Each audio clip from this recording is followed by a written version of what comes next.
Master minds commerce చదవాలనుకునే 10th inter విద్యార్థుల తొలి ఎంపిక. మన ఇంట్లో గ్యాస్ బండ రూపంలోనే ఒక బాంబు ఉంది అనుకుంటున్నారు కదా, కాదు.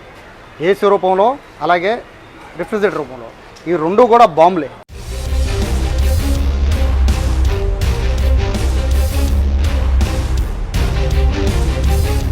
నిన్న చార్మినార్లో జరిగిన ఘటన చూసాం కదా, చాలా దారుణమైన ఘటన. ఏసీ కంప్రెషర్ పేలిపోయి అందులో ఉన్న ఈ గ్యాస్ లీక్ అయిపోయి దాదాపుగా 17 మంది దుర్మరణం పాలయ్యారు. చాలా బాధాకరమైన ఘటన. 2 తెలుగు రాష్ట్రాలనే కాదు, దేశం మొత్తాన్ని కూడా కదిలిచేసింది.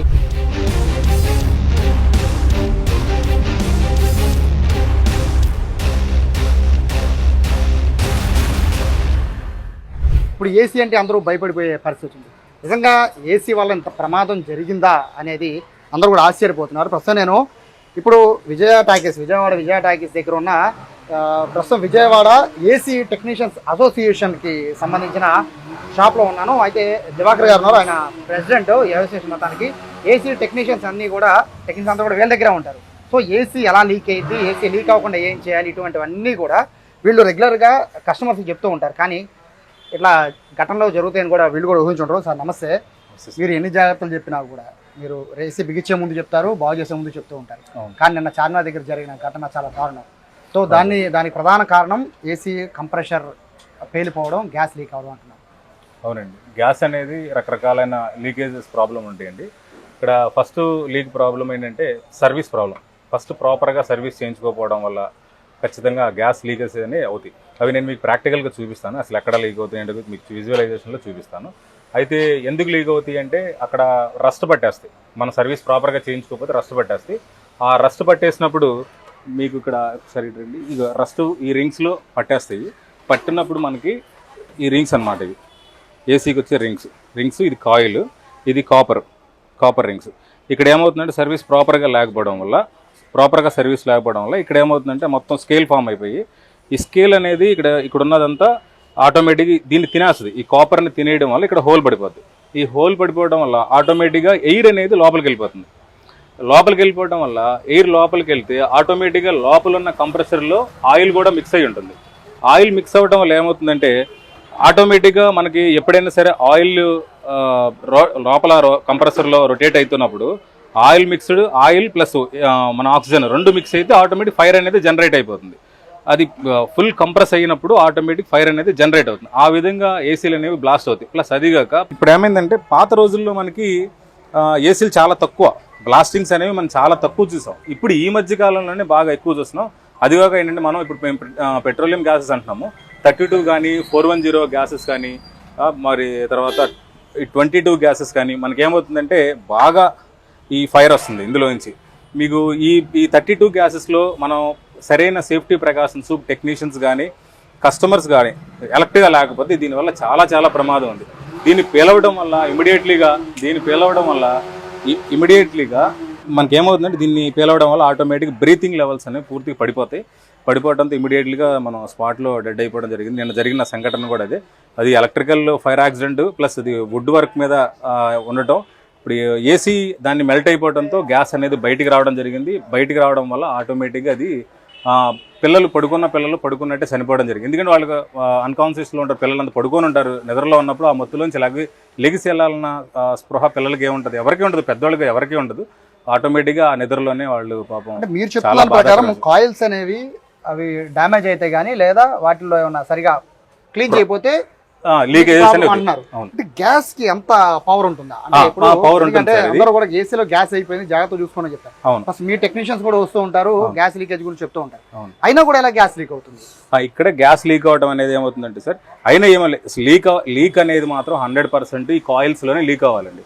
లేదంటే మాత్రం అసలు ఎక్కడ లీక్ అవ్వదు, 100% లీక్ అవ్వదు. కాయిల్సే మెయిన్, కాయిల్లో నుంచి లీక్ అవుతుంది. ప్రాపర్గా వీళ్ళు కనుక సర్వీస్ కనుక చేయకపోతే, ఇప్పుడు వచ్చే కొన్ని కంపెనీస్ ఉన్నాయి, అంటే వేరే కంపెనీల గురించి ప్రస్తావన చేయలే కానీ కొంతమంది టెక్నీషియన్స్ ఏం చేస్తారంటే కెమికల్ వాషెస్ అని ఆయన చేంజ్ చేసుకుంటూ ఉంటారు. కెమికల్ ఏమవుతుంది, పూర్తిగా పర్ఫెక్ట్ సర్వీస్ చేయకపోతే కెమికల్ లేయర్ ఫామ్ అయిపోతుంది. కెమికల్ కొట్టిన తర్వాత వాటర్ సర్వీస్ అనేది పర్ఫెక్ట్గా చేయాలి. అది చేయకపోతే ఎంతో కొంత లోపల ఇంజెక్ట్ అయ్యి ఉండిపోతుంది. ఆ ఇంజెక్ట్ అయ్యి ఉన్నది ఆటోమేటిక్ పైపులను తినేయడం, అది గ్యాస్ బయటికి రావడం, ఆటోమేటిక్ తెలియక కస్టమర్ ఆన్ చేయడం, అది బ్లాస్ట్ అవడం అనేది జరుగుతుంది. మెయిన్ బ్లాస్టింగ్ అయితే కనుక సర్వీస్ ప్రాపర్ సర్వీస్ లేకపోతే అంటే మనకేంటంటే ప్రాపర్ టెక్నీషియన్స్ 100% వర్త్ఫుల్ టెక్నీషియన్స్తోనే మన కస్టమర్లు సర్వీస్ చేయించుకుంటే మంచిది అనేది నా ఉద్దేశం. సీనియర్ టెక్నీషియన్స్ అంటే ఇక్కడ లీకేజ్ అనేది ప్రధాన అంశం సార్. గ్యాస్ అయిపోయిందో లీక్ అవుతుందో అనేది ఎలా గ్రహించాలి? అంటే ఇప్పుడు పిల్లలు లేదా ఇంట్లో పెద్దవాళ్ళు ఏసీ ఆన్ చేస్తారు, కూలింగ్ వస్తుంది, బట్ వాళ్ళు తెలుస్తుంది. బట్ అందులో ఎలా తెలుస్తుంది లీక్ అవుతున్నట్టు ఎలా తెలుస్తుంది? అసలు ఒకటండి, లీక్ అయితే మాత్రం అసలు మనకి ఏమీ తెలియదు. కూలింగ్ రాకపోతే ఆటోమేటిక్గా ఇంకేమవుతుందంటే కంప్రెసర్ బయట ఆన్ అవుతా లోపల కూలింగ్ రావట్లేదంటే ఏసీ గ్యాస్ లీక్ అయింది అని అర్థం. ఎక్కడ లీక్ అయింది అన్నది మనం ట్రేస్ అవుట్ చేసి దాన్ని పట్టుకోకుండా ఇప్పుడైనా కొంతమంది టెక్నీషియన్లు ఆటకాయతనంగా ఆటోమేటిక్గా అది వెళ్ళిపోయి గ్యాస్ అనేది వ్యాక్యూమ్ పెట్టాలి. యాక్చువల్లీ వ్యాక్యూమ్ కూడా చేయాలి. ప్రాపర్ వ్యాక్యూమ్ చేయకుండా గ్యాస్ ఎక్కిస్తాం అనుకోండి, ఆటోమేటిక్గా గ్యాస్లో కూడా కొన్ని మాలిక్యూల్స్ ఉండిపోయి లోపల ఉన్న ఎయిర్తో మిక్స్ అయిపోయి గ్యాస్ లోపలికి వెళ్ళిపోతుంది. దానికి కావాల్సినంత సఫిషియెంట్ గ్యాస్ ఎక్కకుండా తక్కువ గ్యాస్ ఎక్కుతుంది. ఎక్కడం దాని మీద కంప్రెసర్ మీద లోడ్ పడడం, బ్లాస్ట్ అవ్వడం కూడా జరుగుతుంది. అదొక కారణం అవుతుంది. ఇక్కడ ప్రధానమైన లీకేజ్ కారణం ఏంటి అంటే మాత్రం 100% సర్వీస్ ప్రాబ్లం వల్లే అవుతాయి. అంతకు మించి అసలు లీక్ అనేది అవ్వదు. ఇప్పుడు మనం ఏంటంటే జనరల్గా మనకున్న చిన్న మైనస్ ఏంటంటే ప్రతి కస్టమర్ ఏమనుకున్నాడంటే నాకు సమ్మర్లో ఏసీ ఉంటే చాలు, మాకు మిగతా టైంలో ఏసీ అవసరం లేదు అనుకుంటారు. కానీ ఇక్కడ ఏమవుతుందంటే ఇప్పుడు వచ్చే గ్యాస్ పాత గ్యాసెస్ కాదు, ఇప్పుడు వచ్చే లేటెస్ట్ గ్యాసెస్ అన్ని కంపల్సరీగా డైలీ వాడాలి. వాడకపోతే ఏమవుతుంది అంటే ఆటోమేటిక్గా ఈ ఏదైతే గ్యాస్ ఉందో అట్లా స్టాగ్నేట్ అయిపోయి ఆ స్టాగ్నేట్ అయిపోయిన గ్యాస్ కాపర్ పైపుని తినేస్తూ ఉంటుంది. దానివల్ల కూడా లీకేజ్ అయ్యే ఛాన్సెస్ ఎక్కువ ఉంటాయి. అందుకనే కంప్రెసర్ మేము సీనియర్స్ టెక్నీషియన్స్ అందరూ ఏం చెప్తారంటే కంపల్సరీగా రోజులో 1 గంట అయినా ఏసీ ఆన్ చేసుకోండి. ఎనీ టైం కనీసం వారంలో 3 గంటలు ఏసీ పనిచేయాలి, 3 నుంచి 4 గంటలు ఏసీ పనిచేయాలి. అప్పుడు ఏమవుతుంది, ఆటోమేటిక్ స్కేల్ ఫామ్ అవ్వకుండా అది తినేయకుండా ఉంటుంది పైప్ లైన్ అనేది మాత్రం మేము అందరికీ సీనియర్ టెక్నీషియన్స్ చెప్తున్నాం. ఎందుకంటే అది కనుక మనం వాడకపోతే ఖచ్చితంగా ఏసీని వాడాలి. ఇప్పుడు వచ్చే గ్యాసెస్ వాడకపోతే స్టాగ్నేట్ అయిపోయి ఆటోమేటిక్ కెమికల్ రియాక్షన్ జరుగుతుంది. అంటే ఇప్పుడున్న గ్యాసెస్ లో సార్ అంటే ఇదివరకు ఫైర్ అయ్యేవి కాదు కదా. అవును, ఇప్పుడు ఎందుకు ఫైర్ అవుతున్నాయి? ఇప్పుడు ఇవన్నీ పెట్రోలియం గ్యాసెస్ ఇవన్నీ ఆటోమేటిక్గా ఓజోన్ పొరకు ఎఫెక్ట్, కార్బన్ కి సంబంధించిన కంట్రోల్ చేయాలనే ఉద్దేశంతో ఓజోన్ పొరకు మనకి ఎఫెక్ట్ అవ్వకుండా ఉండాలనే ఉద్దేశంతో ఈ గ్యాసెస్ అనేవి ఇప్పుడు మనకి ఇంట్రడ్యూస్ చేయడం జరిగింది. దీనివల్ల 32 గ్యాస్ వల్ల ఏంటంటే మనకి ఓజోన్ పొరకి ఎఫెక్ట్ ఉండదు మెయిన్. దానివల్ల అందుకని 32 గ్యాసెస్ అనేవి మనం వాడుతున్నాం. ఇప్పుడు వచ్చే ప్రతి రానున్న రోజుల్లో కమింగ్ డేస్ లో 32 గ్యాసెస్ వస్తాయి. అంత పెద్ద ఇండస్ట్రీలు అయినా సరే 32 గ్యాసెస్ కింద వస్తాయి సార్. మనం ఎందుకు వాడతారు? ఎందుకంటే మనకి మెయిన్ ఓజోన్ పొరకి ఎఫెక్ట్ ఉంటుంది సార్ ఈ గ్యాస్ వల్ల. మిగతా గ్యాసెస్ వల్ల మనకి ఏమవుతుందంటే కార్బన్ డైఆక్సైడ్ ఎక్కువ రిలీజ్ అవుతుంది, ఆటోమేటిక్ ఓజోన్ పొరకి ఎఫెక్ట్ అవుతుంది, ఎన్విరాన్మెంట్ దెబ్బతింటుందని ఒక ఉద్దేశంతో దాన్ని కంట్రోల్ చేయాలి, ఎన్విరాన్మెంట్ మన సొసైటీని కాపాడుకోవాలనే ఉద్దేశంతో దాన్ని ఇలా డెవలప్ చేయడం జరిగింది. నిన్న జరిగిన ఘటన చూసుకుంటే ఏసీ సరే అది వాళ్ళు ఏ ఫ్లోర్ లో ఉన్నారా పక్కన పెడితే, ఇక్కడ కింద వేరే షాప్స్ ఉన్నాయా అవి ఫైర్ అయ్యేవా కావా అని పక్కన పెడితే ఏసీ అనేది జనరల్ గా అందరూ వాడేది.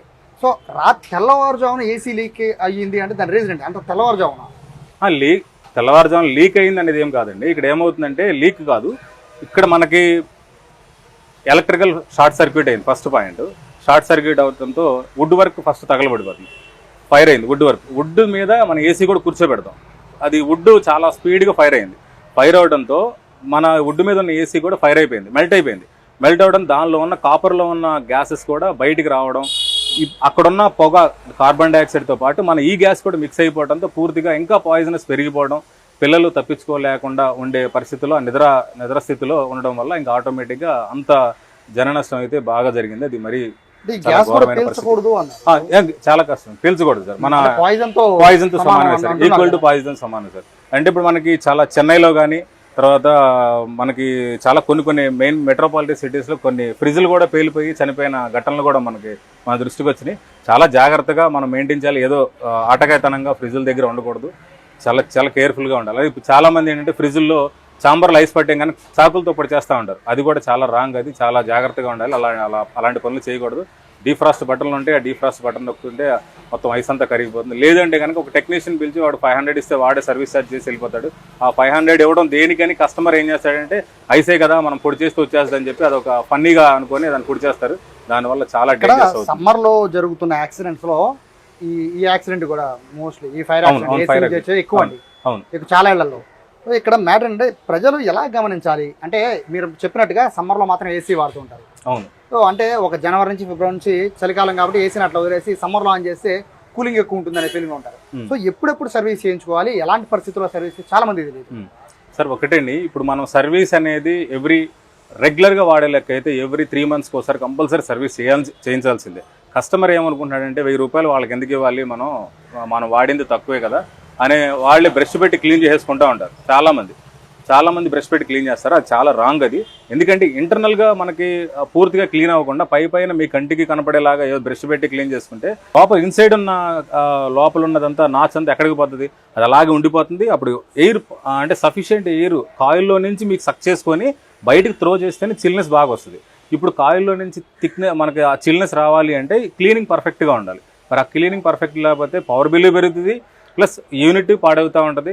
దానివల్ల మన ఆరోగ్యాలు పాడైపోతాయి. మెయిన్ ప్రాబ్లం సమ్మర్లో అట్మాస్ఫియరిక్ టెంపరేచర్ ఎక్కువైనప్పుడు మనకేమవుతుందంటే మన రూమ్లో టెంపరేచర్ మనకి చాలా మందికి ఒక మైనస్ బాగా అలవాటు ఏంటంటే 22 degrees మీద పెట్టేసుకుంటారు లోపల. బయట ఏమో ట్రిప్ అవ్వదు. 22 రూమ్ టెంపరేచర్ 22 వచ్చిందాక కంప్రెసర్ రన్ అవుతానే ఉంటుంది. మరి రూమ్ టెంపరేచర్ 22 వచ్చిందా రన్ అవ్వాలంటే బయట అట్మాస్ఫియరిక్ టెంపరేచర్ మనకు వచ్చేసరికి ఇప్పుడు 45, 48 దాకా కూడా ఉంది. లాస్ట్ ఇయర్ కొద్దిగా మనకి బాగా తక్కువ ఉంది, ఎండలు తక్కువ ఉన్నాయి. లాస్ట్ ఇయర్ మాత్రం 48 దాకా వెళ్ళిపోయినాయి. అప్పుడు అలాంటి టైంలో అట్మాస్ఫియరిక్ టెంపరేచర్ మనకు బాగా కంట్రోల్లో ఉంటేనే ఆ ఏసీలు అనేవి పనిచేస్తాయి. లేదంటే మాత్రం అవి కూడా ట్రిప్ అయిపోతూ ఉంటాయి. ఇప్పుడు ట్రిప్ అవ్వకుండా అలాగే ఏదైనా చేసి అలా పని చేసినాయి అనుకోండి, చేస్తే ఏమవుతుందంటే ఓవర్ హీట్కి కూడా బ్లాస్ట్ అయ్యే ఛాన్సెస్ ఎక్కువ ఉన్నాయి. ఇప్పుడు వచ్చే గ్యాసెస్కి ఓవర్ హీట్, ఎందుకంటే అది ప్రెషర్ ఎక్కువ తీసుకుంటుంది గ్యాస్, దానివల్ల కూడా బ్లాస్ట్ అయ్యే ఛాన్సెస్ ఎక్కువ ఉన్నాయి. దాన్ని కూడా దృష్టిలో పెట్టుకోవాలి. ప్రాపర్గా సర్వీస్ మాత్రం ఎవ్రీ 3 monthsకి ఒకసారి కంపల్సరీ రెగ్యులర్గా వాడేవాళ్ళు చేయించుకోవాలి. సో ఫైనల్గా చెప్పండి సార్, ఏసీల పేలిపోవడం అనే దాంట్లో చూస్తే పాత ఏసీలు కొత్త ఏసీలు అని ఒక వాదన వస్తుంది. పాత ఏసీలు పాడైపోతే దాని సర్వీస్ పేలిపోతాయి, కొత్త ఏసీలు కొత్తవి కదా 5 star రేటింగ్లో ఉన్నాయి కదా, పెద్ద ప్రాబ్లం ఉండదు అనే 2 అపోహలు ఉన్నాయి. అది నిజంగా అపోహ నిజమా? లేదండి, అపోహ అని కాదులే. కానీ ఇక్కడ ఏమవుతుందంటే ఏ ఏసీ అయినా ఫంక్షనింగ్ ఒకటేనండి. పాత ఏసీ లేదు, కొత్త ఏసీ, ఫంక్షనింగ్ అంతా ఒకటే. దానిలో వాడే గ్యాసెస్ మన మెయింటెనెన్స్ మనం పర్ఫెక్ట్గా ఉండాలి. నేను ఫస్ట్ చెప్పేది ఏంటంటే కస్టమరు ప్రాపర్ టెక్నీషియన్తో కనుక మీరు సర్వీస్ చేయించుకోకపోతే ఎవరో తెలిసిన వాళ్ళు వీళ్ళు తక్కువ చేస్తారు, వాళ్ళు తక్కువ చేస్తారు అని చేయించుకుంటే మాత్రం 100% ఇలాంటి సిచ్యువేషన్స్ ఎదురవుతాయి. ప్రాపర్గా సర్వీస్ చేయించుకోండి. ఒక సీనియర్ టెక్నీషియన్ గైడ్లైన్స్ తీసుకొని చేయించడం వల్ల దానివల్ల చాలా మనకు ఉపయోగం. నేను బయట ఆన్లైన్లో మనకి ఏమవుతుందంటే 300కే 499కే సర్వీసులు చేస్తాం అదని అంటూ ఉంటారు. కానీ దీనివల్ల ఏమవుతుంది, మనకి వాళ్ళు ప్రాపర్గా సర్వీస్ అవుతుందా అంటే అది ఎంత మటుకు కరెక్ట్ తెలియదు. ఇక్కడ మేమవుతుంది ఫుల్ ఫ్లెడ్జ్డ్గా ఒక ఏసీ తప్ప ఇంకొకటి ఏమి చేయం. మేము మా షాపుల్లో ఒక ఎయిర్ కండిషనింగ్కి సంబంధించి రిఫ్రిజిరేషన్ సెక్టర్కి సంబంధించిన మాత్రమే చేస్తాం. దీనివల్ల ఏమవుతుంది, మా ఫోకస్ అంతా దాని మీదే ఉంటుంది. దానివల్ల మీకేమవుతుందంటే ఎక్కడ ఏ ప్రాబ్లం వస్తుందన్నా సరే ఇమీడియట్లీ కస్టమర్కి మేము ఫార్వర్డ్ చేయడం, దాన్ని ఆ కాస్ట్ కటింగ్ అనేది వాళ్ళకి తగ్గుతుంది. ప్లస్ 2 సర్వీస్ కూడా ప్రాపర్గా అవుతుంది. అది మెయిన్. సో ఇది దివాకర్ గారు చెప్తున్నారు. ఆయన ఏసీ టెక్నీషియన్స్ అసోసియేషన్ మొత్తానికి అధ్యక్షుడు. సో వీళ్ళ దగ్గర 100 టెక్నీషియన్స్ ఉంటారు. వాళ్ళందరూ చెప్తున్న కంప్లైంట్ ఏంటి అంటే ఏసీ సంబంధించిన సర్వీస్ విషయంలోనే ప్రజలు చేస్తున్న నిర్లక్ష్యం. ఆ నిర్లక్ష్యం వల్లే ఇటువంటి గ్యాస్ లీకేజీలు కానీ కంప్రెషర్ పేలిపోవడం లాంటివి జరుగుతున్నాయి అన్నారు. ఖచ్చితంగా క్రమం తప్పకుండా పాత ఏసీనా కొత్త ఏసీనా అని పక్కన పెడితే క్రమం తప్పకుండా ఏసీలని కనుక మనం సర్వీసింగ్ చేస్తూ ఉంటే ప్రమాదాలు నివారించవచ్చు అని చెప్తున్నారు. నిన్న జరిగిన ఘటనలో అయితే 17 మంది చనిపోవడానికి ప్రధాన కారణం ఏసీకి ఉపయోగించే కంప్రెషర్లో నింపే ఈ గ్యాస్. సో వీటిని దృష్టిలో పెట్టుకొని సమ్మర్ కదా అని లైట్ తీసుకోకుండా ఖచ్చితంగా ఏసీ సర్వీస్ మీద ప్రజలంతా దృష్టి పెట్టాలని చెప్పి సుమన్ టీవీ కోరుకుంటుంది. కెమెరా పర్సన్ కృష్ణతో సాయి, సుమన్ టీవీ, విజయవాడ.